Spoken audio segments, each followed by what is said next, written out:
विरोधकांनी केलेल्या आरोपांना सत्ताधाऱ्यांनी सुद्धा प्रत्युत्तर दिलंय। विरोधक खोटारडेपणा करतात। याच मतदार यादीवर महाविकास आघाडीचे 31 खासदार निवडून आले होते असा हल्लाबोल चंद्रशेखर बावनकुळे यांनी केलाय। कार्यकर्ते पक्षाला सांभाळण्यासाठी विरोधक नॅरेटिव्ह सेट करत असल्याचं बावनकुळे म्हणतात। तर लोकसभा निवडणुकीवेळी विरोधक शांत का होते? आपण जिंकलो तर यादा बरोबर आणि हरलो की घोळ असं ठाकरेंची शिवसेना आणि काँग्रेसने नाटक सुरू केलंय अशा शब्दात गिरीश महाजनांनी टीकास्त्र डागलंय।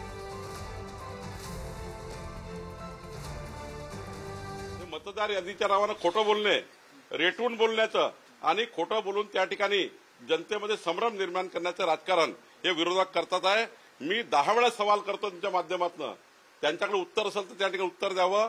लोकसभेच्या निवडणुकीच्या मतदार यादीवरच नगरपंचायत, जिल्हा परिषद, पंचायत समिती होणार आहे आणि लोकसभेमध्ये त्याच मतदार यादीवर महाविकास आघाडीचे 31 खासदार निवडून आले आहेत। त्याच मतदार यादीवर विधानसभेमध्ये आम्हाला बहुमत मिळालेलं आहे। तीच मतदार यादी आता खाली कायम आहे आणि त्यामुळं या स्थानिक स्वराज्य संस्थेमध्ये लोकसभेचाच मतदार रोल त्या ठिकाणी काम करतो। कांगावा कसला, हे सगळं रडीचा डाव आहे।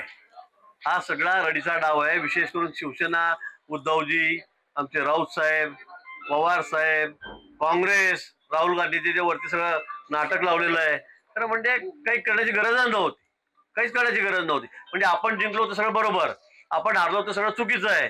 मग मतदान सुद्धा तुम्ही शिक्के मारून घ्या, मतदान पेट्या खराब आहेत, पण लोकसभेला का नाही बोलले?